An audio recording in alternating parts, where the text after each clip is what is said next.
Thanks for joining for this episode of the TechSpective Podcast. I've got with me Clarence. Clarence, if you want to give a little bit of background on yourself, your company, and Of course. Thanks, Tony, for having me on. I'm Clarence. I'm the CEO and co-founder of Coverbase. We are a third-party security company that helps our customers to monitor, manage, and onboard vendors and suppliers that they are working with to deliver their services to their clients. My background is in AI and security. I wrote the O'Reilly book called Machine Learning and Security, and also founded the AI Village at DEF CON and built a few companies before in the anti-money laundering and fraud space. awesome. I was not aware of the AI Village at DEF CON part. That's very cool. I've always really liked the voting village, election village. Like the work they do with that at DEF CON. It's good stuff. It's good stuff, and it's also generally scary stuff. Like you always kind of come out of those things going, "Yeah, we're screwed."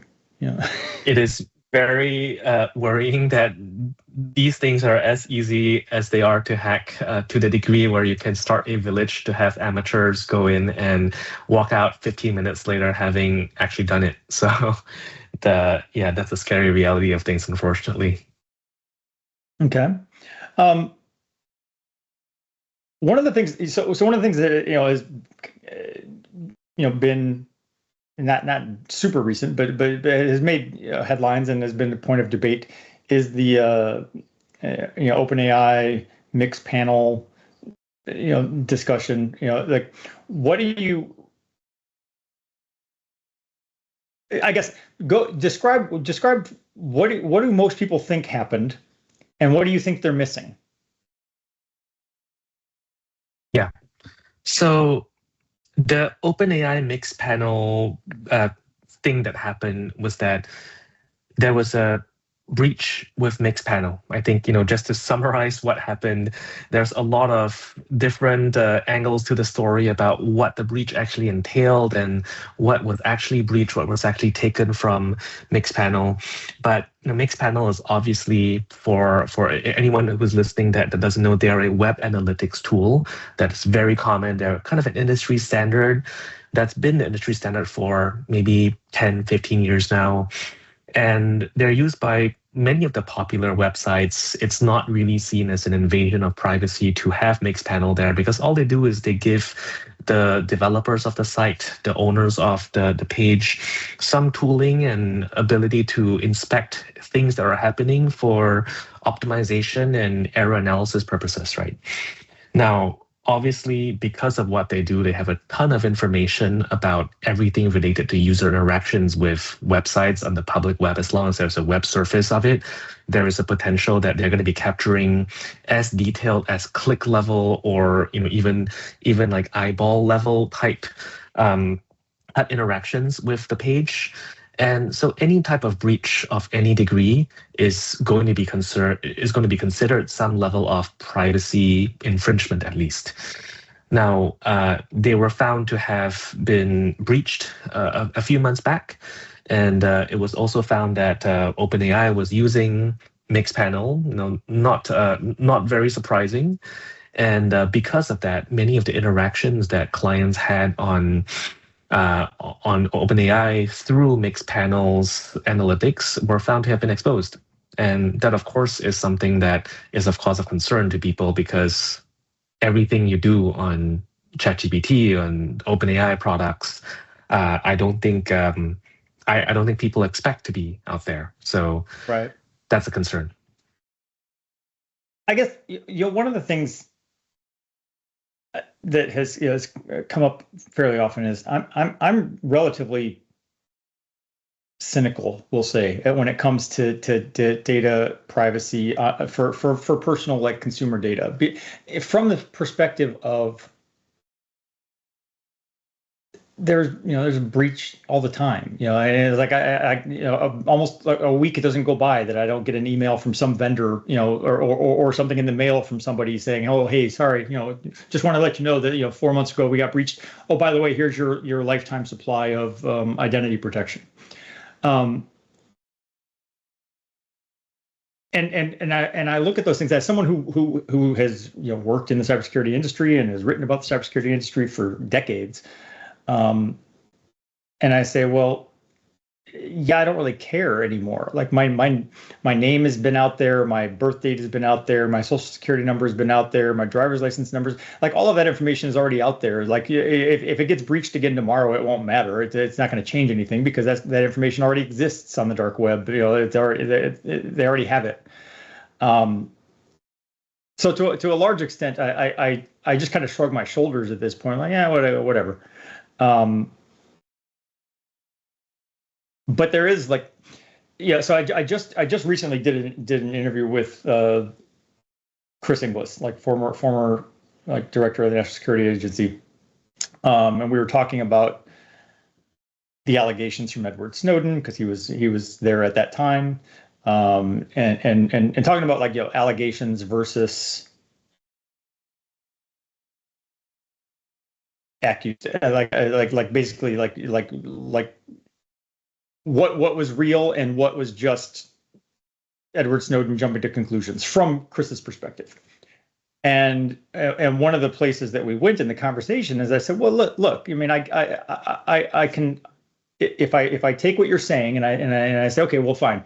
The NSA was doing these things. It was collecting this metadata at the time. It didn't have access to really connect the dots. Basically he was saying, yes, they collected metadata, but the NSA itself has neither the technical capability nor the legal authority to connect the dots and have like a massive directory of like every phone number in the United States, and so they're not instantly being able to tell like who's talking to who and about what. It's at a much higher level than that. And I said, well, that's great then. But I said one of the challenges I have when I look at like data regulation and the policies that companies put in place isn't so much like, well, what is it today, but like what will it be in the future? And regardless of what side of the debate you might have been on in 2012, 13, whatever, with Edward Snowden, when I look at where we are today, I'm like, okay, well, now we've got, Doge hackers and Palantir out there, like, accessing data and connecting dots at just a massive scale. And it's like, all right, so that metadata might not have been a problem in 2013. I'm much more concerned about who has that metadata now. Yeah. I mean, I think that this is a right attitude to have. Basically, I think there was a study back in like 2019. This was like many years ago, and even then, it was like 80% of adult Americans have had some online account of theirs breached. Today, I'd be surprised if this number is not much higher because of what's happened over the last 6-7 years. And I think the percentage of people that haven't gotten their details breached in any breach before coincide pretty tightly with the population of Americans that are not online much because of poverty, and so it's like basically everyone, right? And I think you're right in that the same development is happening with ad targeting platforms, right? You don't actually have to give up your cookies to be targeted with ads very accurately. You don't actually have to know who exactly is behind this IP address, to know what their exact voting and shopping preferences are, because all these correlations are so accurate now with billions and billions of data points with all these real-time ad serving platforms that know exactly who you are based on someone else who's maybe sitting 50 feet away from you that has very similar views to you because of geographical correlations. And all that stuff means that data breaches are no longer the data breaches are no longer just going to affect you. They affect your, like, the blast radius expands beyond your personal meat space boundaries. And that, to me, I think is scary. I feel like at this point in the world, based on how many breaches are happening and the rate of breaches happening, we should really just operate expecting that every single thing we do in the on the internet, in the world, is going to be monitored, is going to be exposed in some way, and we need to build our assumptions around that. Just like how perimeter security, it's assumed that people are going to get in, and then you just have to detect when people get in, what the threat model is. Well, and so I've my view on that has evolved over time. Where we had the original castle and moat perimeter security, and then we said, okay, well, that let's assume they're going to get in. So now we're going to go do detection and response instead. And where I think things have kind of evolved to where we are now is like, well, no, you have both of those things. Like, by all means, have a wall, have a perimeter to the extent that you can.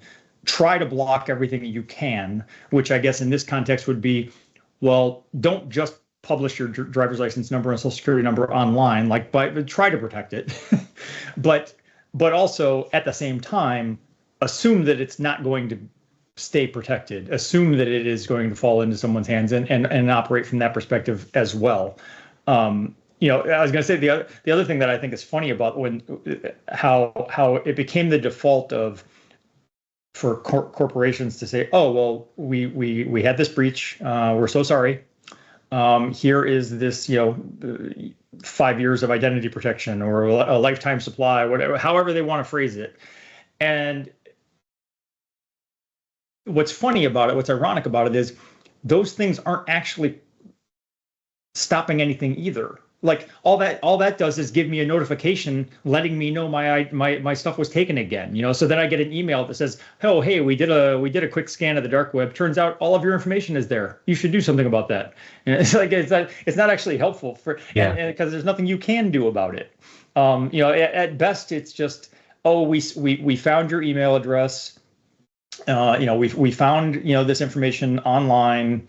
As a result of XYZ breach, you should probably change your password. That's basically what the protection comes down to.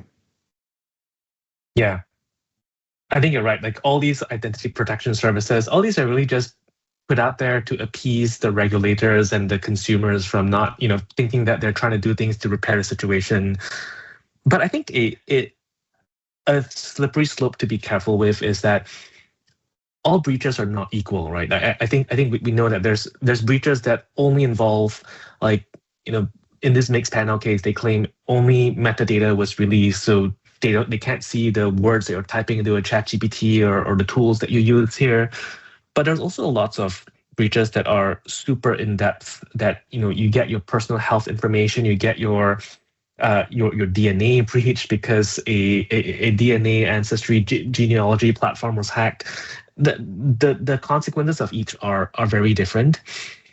I have to say, from running a fraud and money laundering company before, I saw lots of scary consequences of breaches that wouldn't have been possible just with one or two breaches about a person, but would only have been possible with a sometimes and frequently targeted attack against a person or a group of people to understand exactly what they do and operate and how they operate in their digital lives. The identity theft angle here is really scary. And I think it's not something that attackers can easily get to with one or two breaches of a platform. But this is exactly what tailored access hacks are going after. Like they want to try to learn as much about a person as possible. So no matter what type of operational security you have with protecting your passwords, using password managers and changing a password frequently, or using MFA and things like that, we know they can get in, and the consequences of that kind of hacks tend to be a lot more in depth. Right? They can actually ruin someone's life because of how much we rely and how much we operate online these days. Yeah.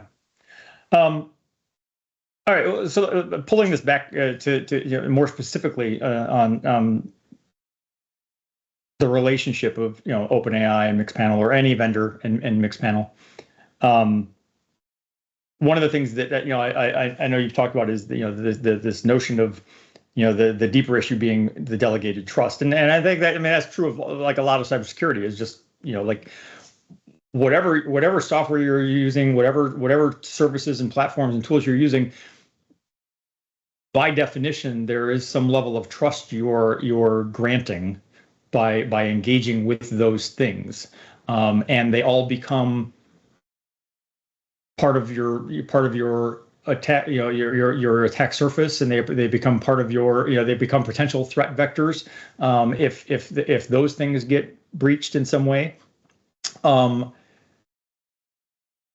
In this case, we're talking about embedding, third-party agents or JavaScript or whatever in a site. Like, how can organizations? I guess basically, if like you described at the beginning, like, there's a mixed panel is a valid tool. There's a valid use case for why you would have it.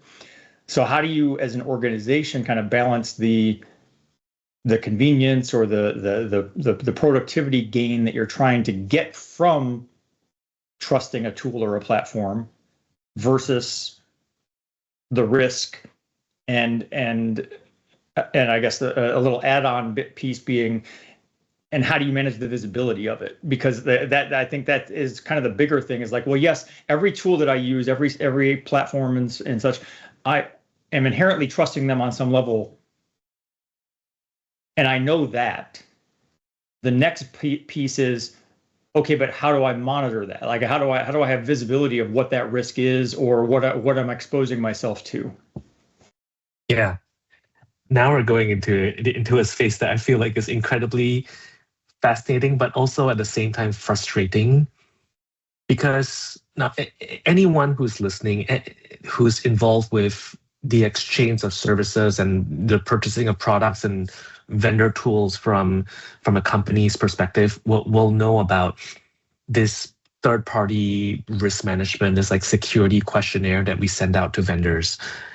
This has been this pattern that has been the industry standard practice ad nauseum for the last 10, 20 years. I've spoken with third-party risk assessors in the industry that have been doing so since the old school banking days, where they would fly people out to the offices of software providers, and they would have a clipboard going through operational security things that they're trying to validate with this vendor, basically trying to do the same types of internal audits that they do within the bank, but they're doing so in the vendor's offices. And this same thing is essentially happening today, right? Where the questionnaire is no longer flying someone to a place, an office, to fill in a bunch of questions, but it's sending over email a bunch of questionnaires, using platforms that send questionnaires out and doing all that, reviewing SOC 2 reports, pen test reports, and all that. I think this whole model is fundamentally broken because of how people purchase software, evaluate tools, and how people adopt technology today.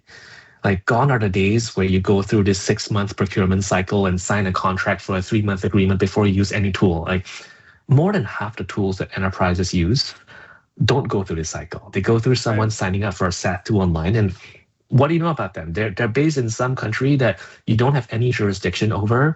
You're sending a bunch of your data over, and you're trusting them, or maybe assuming that your data is going to be breached. In many cases, it's your client's data that's going to be sent there. So how do you actually build assurance? I think this whole thing is fundamentally fascinating, first of all, because I think that there was this like static analysis study of a bunch of big company infrastructure done a few years ago. And there was some like staggering number of how much data is flowing through internally secured and audited code that the company built themselves, and how much was flowing through external interfaces that just went somewhere that you didn't have any visibility or control over. And it's always been fascinating to me how much companies invest in, like, I want to ensure secure code lifecycle development, make sure that everything we build is secure. But then when we send things out of our platforms, we have perimeter level visibility to know what we're sending out, but we really don't know what's happening with this data once it's out of our platforms, right? We send a questionnaire out and ask you, are you secure? Give me some more details. I kind of trust you until something goes wrong. Well, and the other challenge with all of that is the world is dynamic.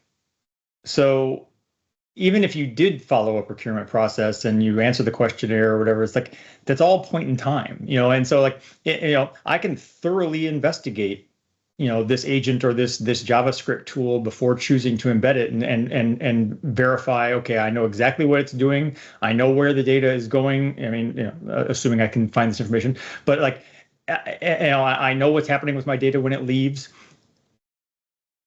at the point in time that I deployed it.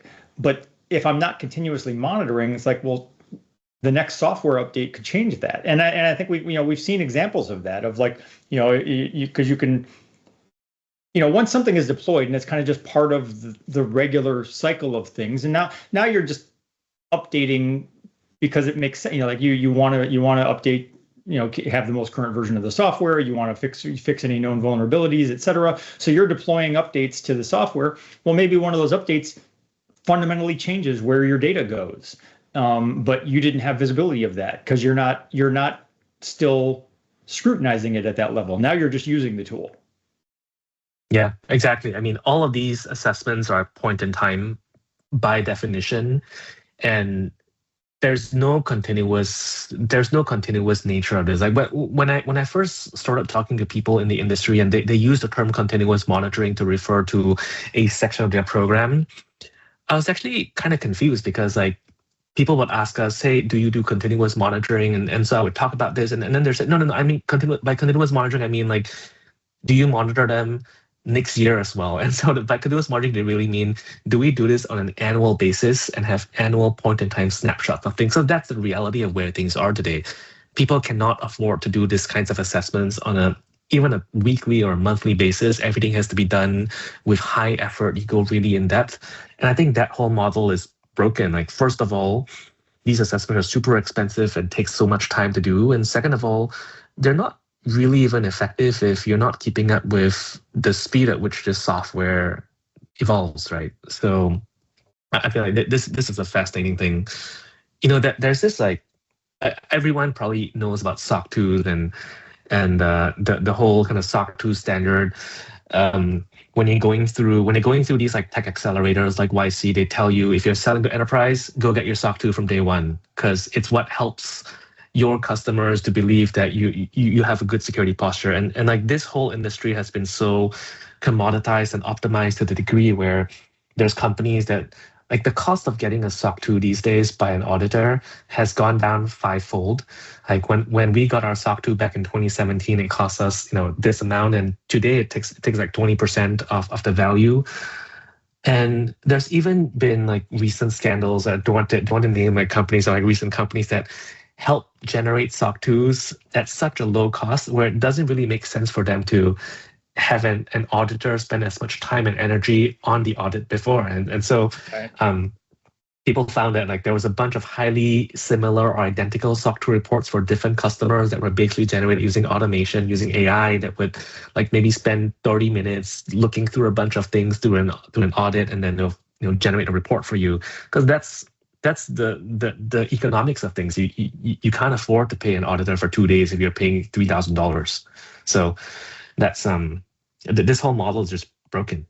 Well, and I mean, I'm not completely anti-certification, but I mean, once upon a time, I was getting all the certifications, MCSEs and MCSAs and A+ and CISSP and all of those.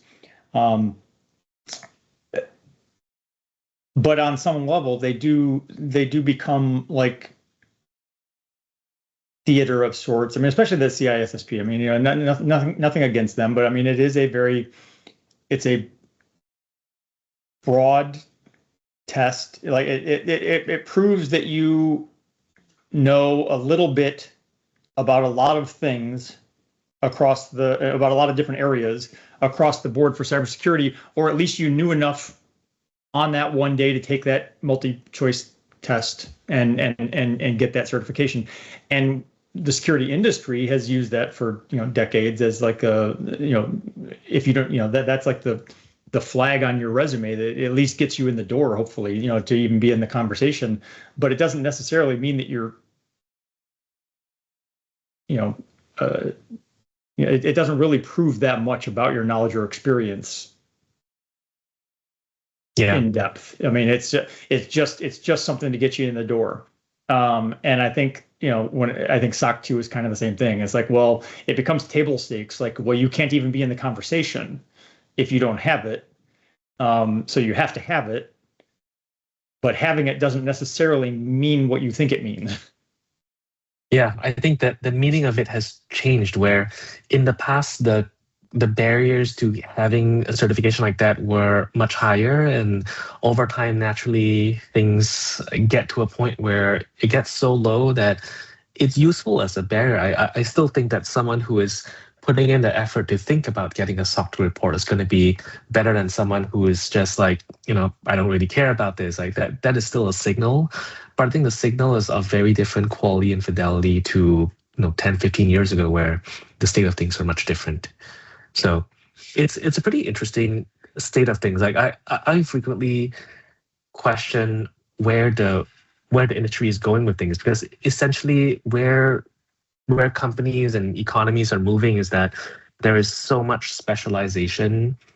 The number of SaaS tools that companies have used over the last 10 years have increased tenfold. Right? This is probably not surprising to anyone that has worked in companies, like seeing the number of tools that you use. And I think this is fascinating because, like, how do you actually control the security of products that have well-defined interfaces, but you don't have control over any of the internal logic or hygiene, operational security hygiene of whatever is happening in those, in those external perimeters, and that I think is a tough problem to solve. Okay. Well, actually, I was gonna jump ahead, but I have two questions, so I'll ask them in order. First, it's just sort of like, okay, so we've talked about point in time doesn't really make sense. I mean, point in time is like, I can take a picture of my driveway, and there's my car is in the driveway, and then next week I can come back and I can take a picture of my driveway and the car is in the driveway, and I can say, okay, my car is there, it's in the driveway. Well, I have no idea if the car was like stolen and driven to New York and back, but and they just parked it back there again. So it's like you don't know what happened in the time in between there. So static assessments, there obviously is an issue with that, and especially, and that's my car is a silly example, but on a network data level, a day is a long time to not have a point in time. So much can happen. So how do we get to continuous verification, and what does that even look like in practice? Is it a governance problem? Is it a tooling problem? Yeah.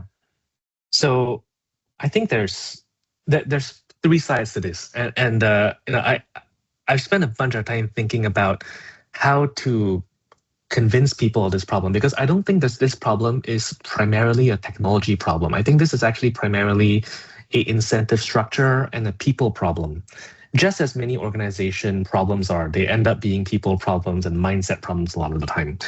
Technology-wise, I think that's the simplest of the three, where, taking a car analogy, taking snapshots 1 week at a time is not going to give you the level of assurance that your car is safe or was safe in between those snapshots, right?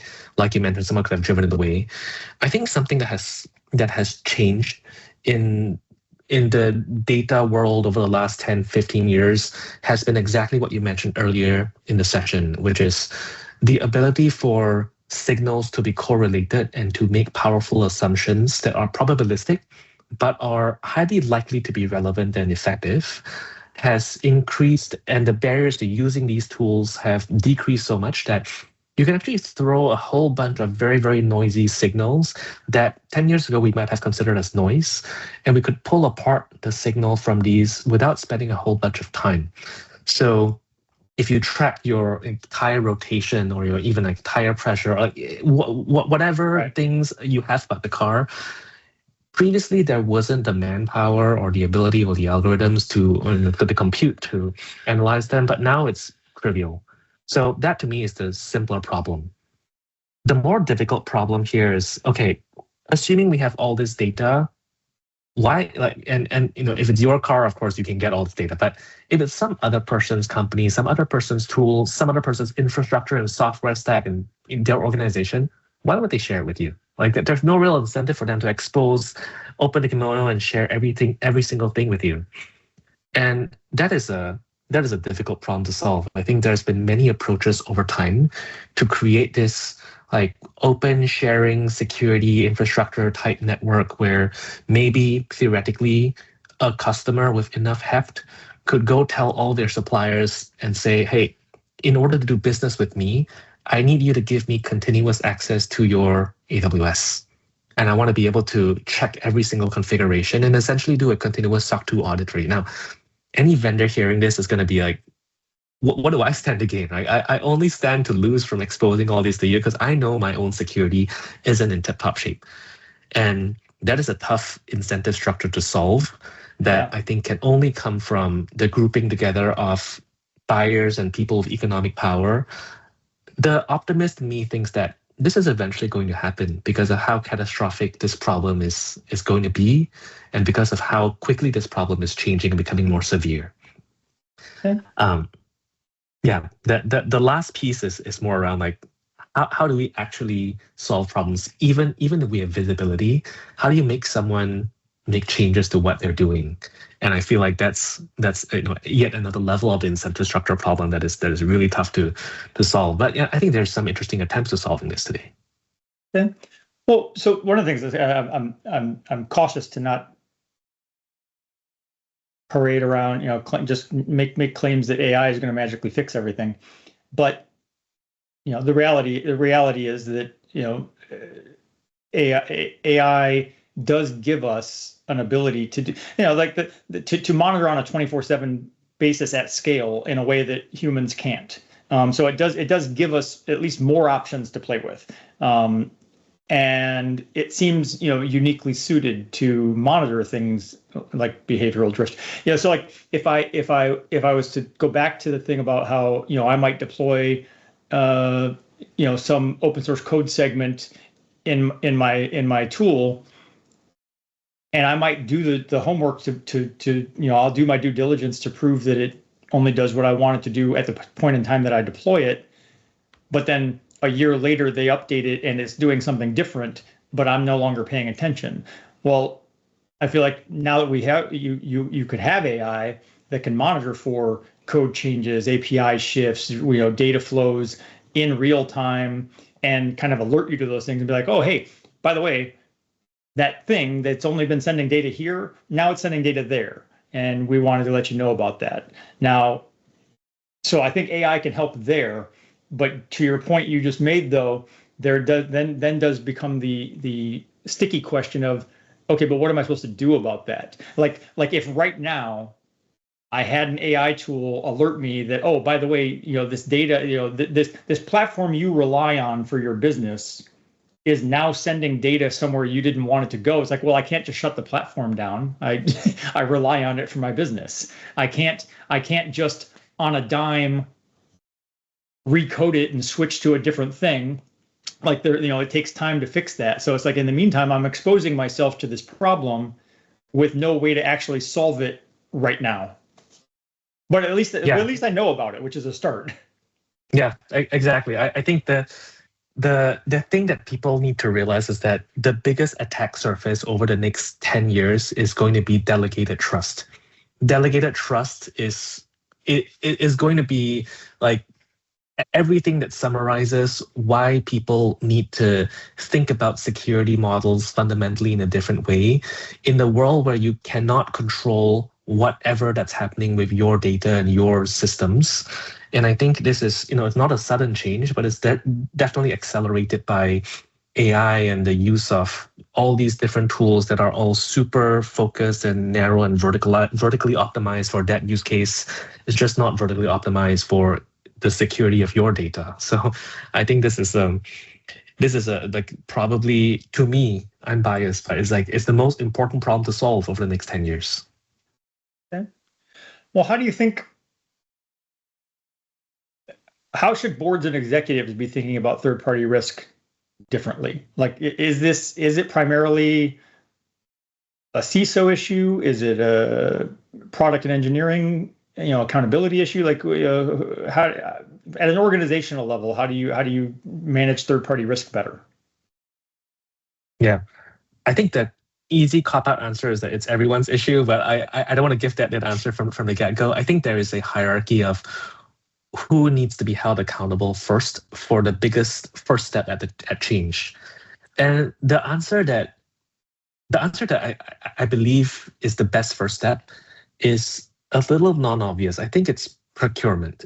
Many big companies have procurement teams that handle the orchestration of bringing in external services and vendors and service providers that frequently correlate with which of these third parties have the biggest impact on the organization because of financial exposure through spend, because of the level of infrastructure alignment with integrations and with data sharing and with reputation and all of that, right?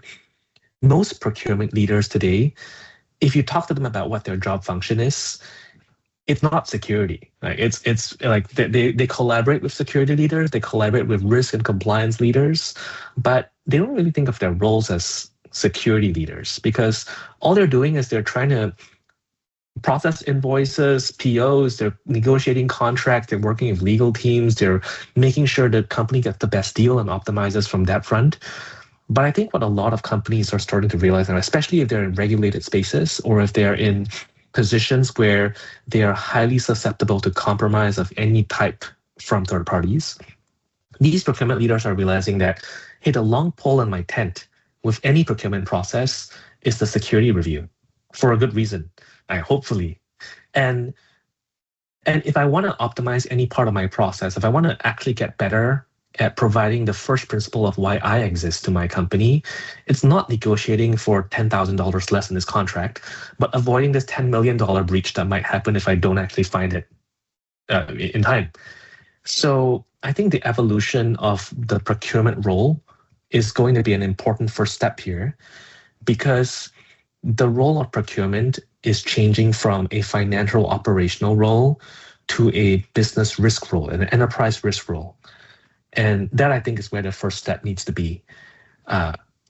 The board needs to think about procurement roles as a critical business function that's providing frequently more or at least as much value as internal R&D teams, because frequently they are the ones that influence any type of purchasing and buying decisions as much as internal building teams do. And I don't think it's really seen that way today. Okay.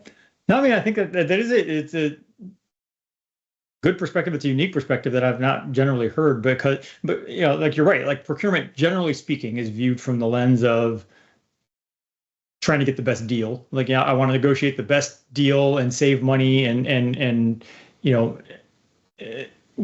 I'm not sure to what extent future risk is part of that equation, part of their calculus, and it really should be, because like you said, like you might buy something, maybe it's great for today, maybe it's great for, and it does exactly what you need it to do, but that ends up being a double-edged sword if in the end it exposes you to, risk that's, tenfold what you saved.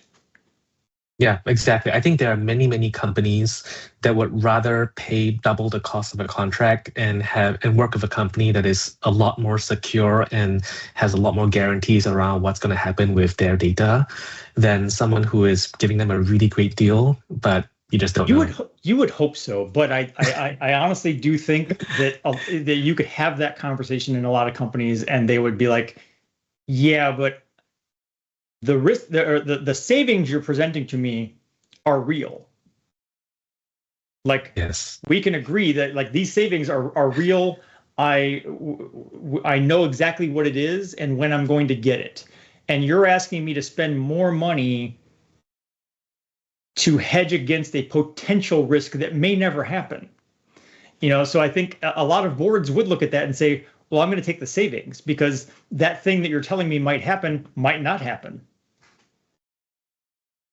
I think you're absolutely right. I mean, it's the same reason why some companies invest heavily in security functions and teams, knowing that a lot of this investment, like if they're just trying to check the box, you don't really need that big of an investment, right? I think what makes me heartened that there is change happening and that there is like a bigger awareness on the boardroom, maybe caused by the visibility and actual financial impact they're seeing many comparables are experiencing. I think is that a lot of security leaders are seeing this like strategic movement in organizational structures where they have more influence.